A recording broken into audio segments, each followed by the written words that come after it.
Sextou. É o começo do fim de semana, é a última semana de janeiro e é dia de Giro da Jana. E como é a última semana, provavelmente, das férias dos vestibulandos por aí, eu trouxe várias indicações, principalmente de filmes ligados às atualidades desta semana. E o mais interessante, eu vou falar também de como alguns desses temas podem cair não apenas no Enem, mas em outras provas. Então, sem mais delongas, sem mais enrolação, bora pro Giro da Jana.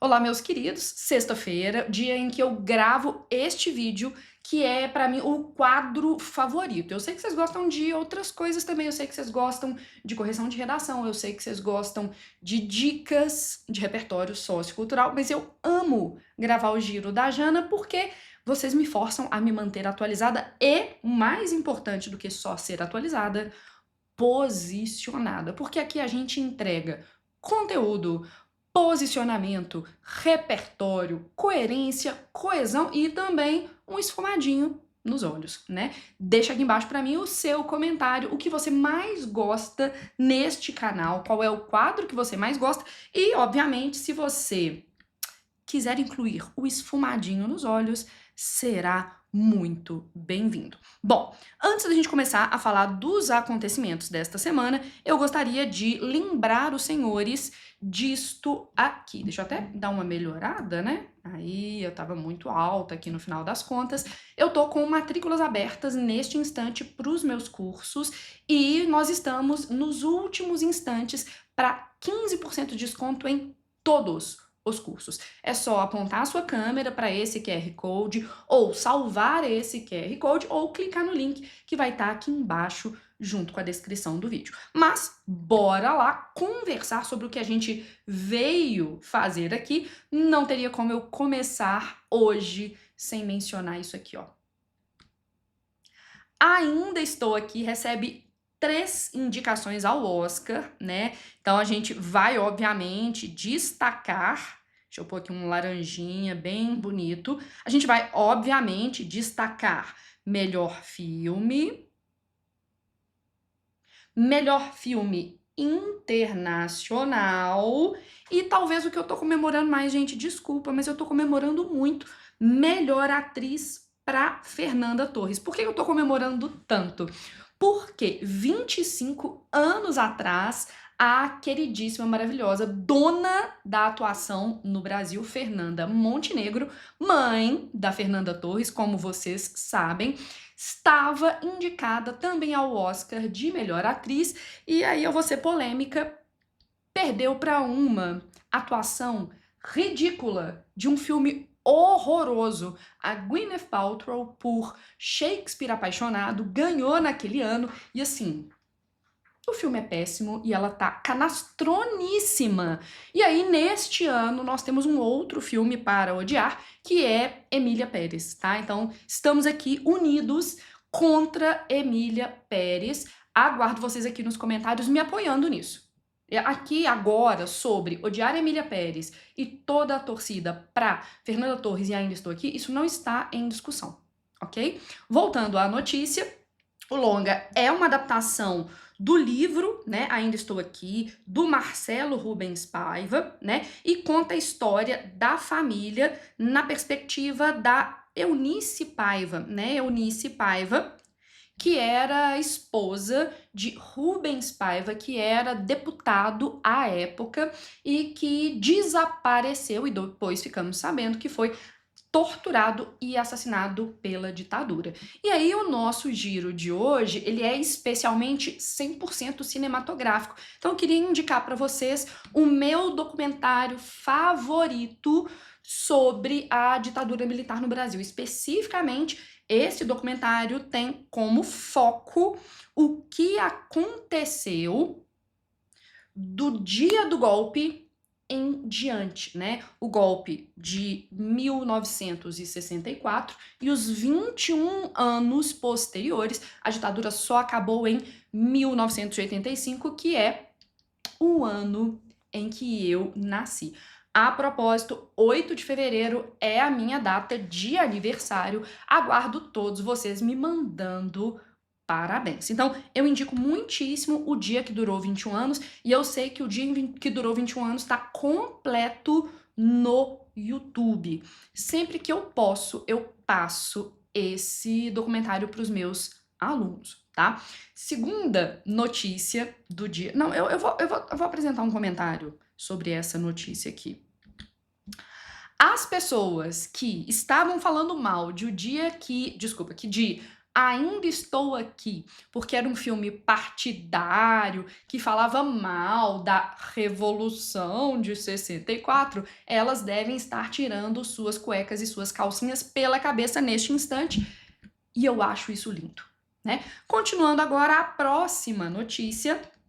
Estados Unidos, agora já sob o comando do Donald Trump, prendem 538 imigrantes e fazem a primeira deportação em massa após os decretos do Trump que revogavam uma série de possibilidades e de salvaguardas para os imigrantes, tá?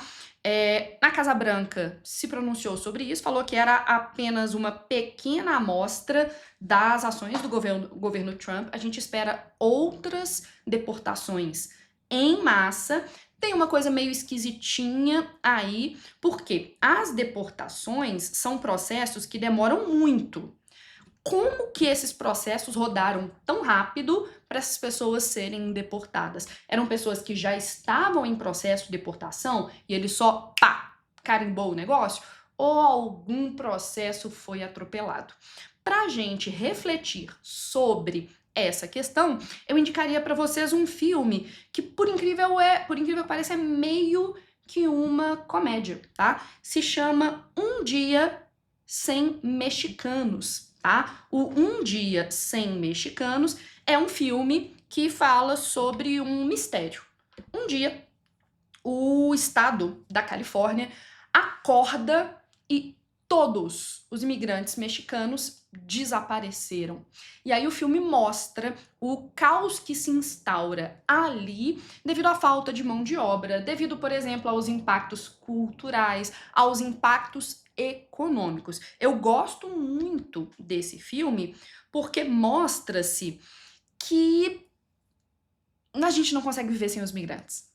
E eles têm direito àquela terra. E especificamente, os mexicanos têm muito direito àquela terra, porque boa parte do território norte-americano foi... Como que eu vou procurar uma palavra educada? Apropriado? Tomado? Roubado dos mexicanos? E eu não tô nem entrando na discussão sobre o que foi feito com os povos indígenas. Por enquanto, eu tô falando só dos mexicanos. A maior parte das deportações, dessa primeira deportação feita pelo Trump, era de migrantes mexicanos. Então, assista Um Dia Sem Mexicanos. É uma comédia, mas obviamente tem um viés bastante crítico e eu acho que é uma bela reflexão. Próxima notícia. Apoio à extrema-direita é inaceitável, diz o chanceler alemão, o equivalente a um primeiro-ministro, sobre o gesto feito por Elon Musk após a cerimônia de posse do Trump. Eu não vou repetir esse gesto aqui porque eu não sou boba, né? Eu não sou boba e também não sou mal intencionada. O Elon Musk fez um discurso para a plateia ali, pós-cerimônia de posse do Donald Trump, e aí ele encerra esse discurso falando: essas palavras são do meu coração pro de vocês. E aí, na hora em que ele fala do meu coração pro de vocês, ficou muito parecido, se não idêntico, ao Sieg Heil. Deixa eu pôr aqui. O Sieg Heil é a saudação de origem romana. Os comandantes romanos utilizavam essa saudação à vitória, né, para animar as suas tropas, para criar uma sensação de grupo nas suas tropas. O nazismo se apropria posteriormente do mesmo gesto, tá? E utiliza como uma forma de saudação a vitória do Reich, né? O terceiro Reich que eles queriam instaurar. Bom, quem me segue nas redes sociais, quem especificamente me segue aqui, ó, vou até colocar na tela.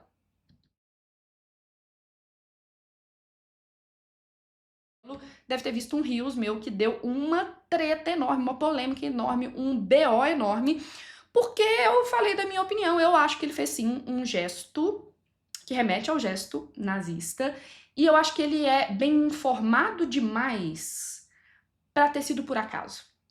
Ele afirma que foi uma jogada suja da esquerda para, prejudicá-lo.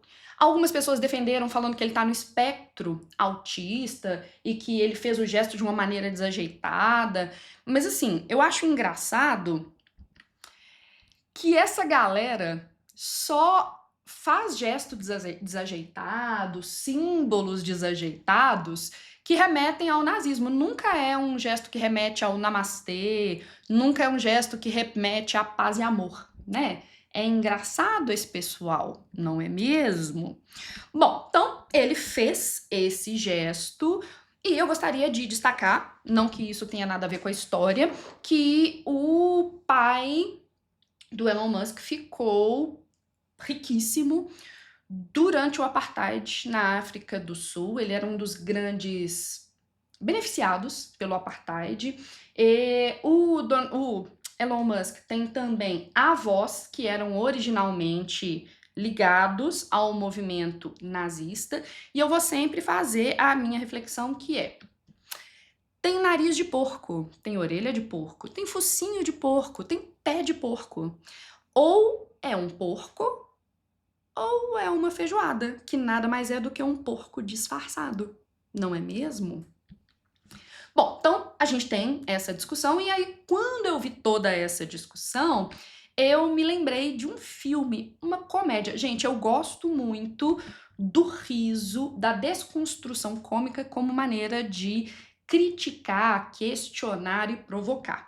E aí quando eu vi essa treta do Elon Musk, eu automaticamente me lembrei desta comédia alemã chamada Ele Está de Volta. Eu pus aqui o cartaz alemão, tá? Então vou aqui traduzir. Não que eu saiba alemão, eu sei poucas coisas em alemão, mas aqui a gente tem o filme Ele Está de Volta,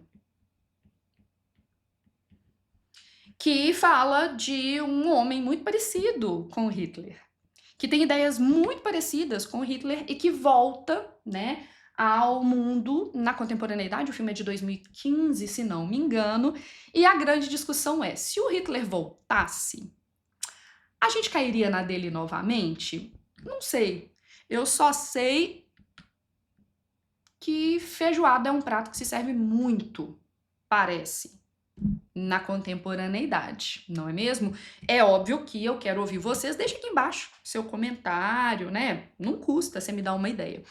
Vou falar de uma outra notícia que pode aparecer daqui a pouquinho, porque eu queria falar como que essas coisas poderiam aparecer nas provas.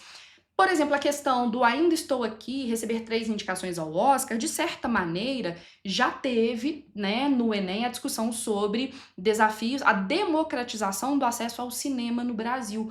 Como o cinema cumpre uma função importante, por exemplo, de memória, de registro, de educação, como o cinema circula, faz circular dinheiro, né? Parece que o filme originalmente custou 8 milhões e já rendeu 80 milhões de bilheteria, então já caiu no Enem, mas poderia cair, por exemplo, na FUVEST. Você escrever um artigo de opinião sobre a importância do cinema na contemporaneidade. Eu fico pensando, por exemplo, na discussão sobre os imigrantes, poderia eventualmente aparecer um tema ligado à xenofobia no Brasil e no mundo, ou, né, as medidas necessárias para o acolhimento desses indivíduos que vêm de outras nações.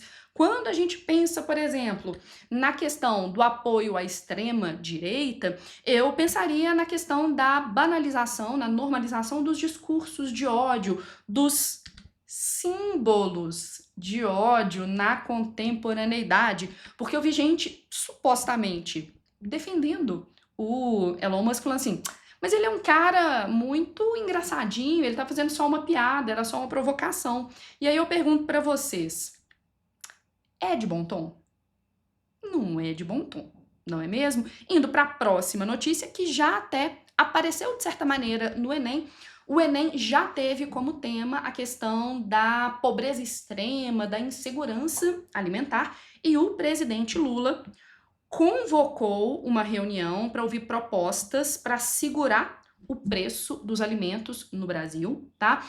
Eu acho muito interessante, por exemplo, a gente pensar na participação da sociedade civil organizada na tomada de decisões do Executivo Federal. Isso é um sinal de maturidade democrática, democracia com D maiúsculo. Então, a gente está pensando em proposta de intervenção, né? Criar reuniões para consulta, para que se ouçam as vozes da sociedade civil, por exemplo, ONGs ligadas ao combate à fome, isso é uma proposta de intervenção bastante democrática, você pode usar isso no seu texto, tá? O governo Lula originalmente tinha pensado em reduzir, né, a margem de segurança para a validade dos alimentos. Eu imagino que todos vocês saibam, o Brasil hoje, via Anvisa, é um dos governos mais preocupados com a questão da validade de alimentos. A gente coloca uma validade muito mais curta do que de fato é a durabilidade dos alimentos. Originalmente, o governo Lula quis reduzir, né, essa distância para que se barateassem os produtos mais próximos do vencimento.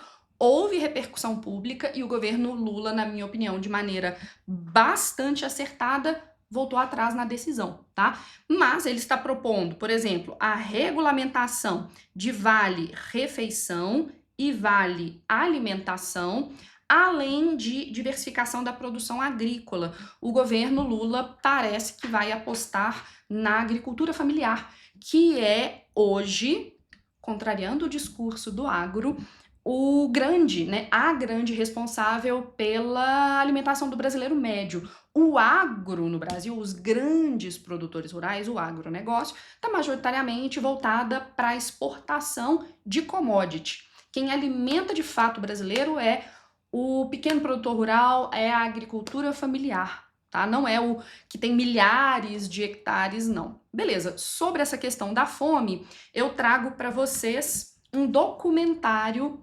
maravilhoso feito pela ONU. Gente, esse documentário é bem legal. Deixa eu colocar aqui uma cor. Será que vai aparecer? Vai. Está completo no YouTube, Histórias da Fome no Brasil, faz uma abordagem histórica, fala das grandes fomes que aconteceram no Brasil, escuta as pessoas que estão abaixo da linha da pobreza no Brasil, que está no que a gente chama de pobreza extrema ou miséria, que são caracterizados pela insegurança alimentar, e fala de algumas iniciativas bem-sucedidas no combate à fome. Sensacional! E aí a gente vai para a nossa última notícia do dia. 60% da riqueza dos bilionários vem de... Vou marcar de vermelhinho aqui. Mas uma cor aleatória, né? Escolhi uma cor aleatória. Herança, corrupção ou monopólio, mostra a Oxfam. Já falei da Oxfam bastante aqui e também nas minhas redes sociais. É uma ONG internacional voltada ao estudo das desigualdades, né? Por exemplo, eles têm um relatório muito legal que eles fizeram ali 2022 para 2023 que se chama O Vírus da Desigualdade, que fala como a pandemia de Covid-19 intensificou a desigualdade no Brasil e no mundo, tá? Então, acho que vale a pena vocês ficarem de olho nas coisas que são produzidas pela galera da Oxfam, excelente fonte de dados e de informações. O relatório foi chamado de As Custas de Quem? para falar que, assim, a riqueza, ela não é produzida pelo bilionário. O bilionário acumula riqueza. Quem produz a riqueza é o trabalhador, então a riqueza é feita às custas dele. E aí esse documentário desconstrói a crença de que a riqueza dos bilionários vem do trabalho e mostra raízes coloniais da concentração de renda. Por exemplo, eu vi muita gente defendendo o Elon Musk. Eu acho sempre muito engraçado defensor de bilionário, né? Porque o bilionário, quando tem chance, ele não te defende, né?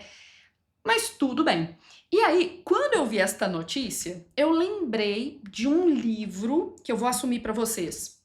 Eu não li, porque ele é muito grosso. Ele é um calhamaço, mas que ele virou um documentário, tá? O livro O Capital no Século XXI, tá? Que é baseado no best-seller mundial do Thomas Piketty, um dos maiores economistas da atualidade. Esse documentário vai falar que o capitalismo no século XXI atinge um nível de concentração de renda e de desigualdade de oportunidades nunca antes visto na história do mundo. E já que a gente está falando, né, dos bilionários, por exemplo, a questão da herança, tem uma parte lá que eles mostram que as, se não me engano, 20 famílias mais ricas hoje, por exemplo, na cidade de Florença, são as mesmas 20 famílias lá do século XV. É isso. Herança não é trabalho duro. E aí vai falar também, né, da questão da corrupção, do monopólio, entre outros. E aí, óbvio, eu indico o Capital no século XXI, mas eu tenho também uma outra indicação, que é esta foto. Isso daqui é a foto de uma das celebrações da posse do Donald Trump. E a gente tem algumas pessoas importantes aqui. A gente tem o Zucca, que é o dono da Meta. Então, vou pôr aqui, ó, Meta. Não, não é essa caneta que eu quero, não, é essa aqui.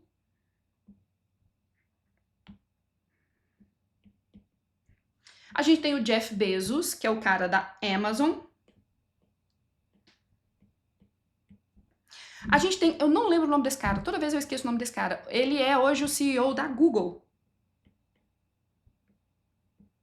E por último, muito falado hoje, nosso querido feijoada, Elon Musk, que é o cara do X, da Tesla, entre outros, tá? E é a primeira vez que a gente vê figuras do mundo corporativo unidas numa posse, tá? E aí eu queria que depois vocês procurassem alguns termos que, poxa, valeria muito a pena você colocar na redação ou numa discussão do boteco. Eu sugeriria que vocês procurassem pelo termo tecnocracia, que é o regime de poder.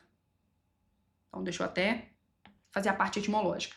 O regime de poder e de governo controlado pelas empresas de tecnologia. E gostaria também que vocês procurassem o termo plutocracia. Né? O que é a plutocracia? É o regime de poder, de governo, que é liderado pelos mais ricos. Algumas pessoas dizem que hoje nós estamos vivendo uma tecnoplutocracia. O mundo está sendo dirigido, na verdade, por tecnocratas bilionários. São eles que, de fato, mandam no mundo. Bom, espero que vocês tenham gostado dessas indicações. Eu não posso deixar de fazer aquele momentinho do jabá. Se você gosta das minhas indicações, você pode ter ainda mais indicações dentro do meu curso. Deixa aqui embaixo a sua opinião, o seu comentário, a sua sugestão, o que você quer ver aqui, o que você não quer ver aqui, o que você discorda de mim, o que você concorda comigo. Eu quero te ouvir. Se inscreve no canal, ativa as notificações e a gente se vê na semana que vem. Um beijo!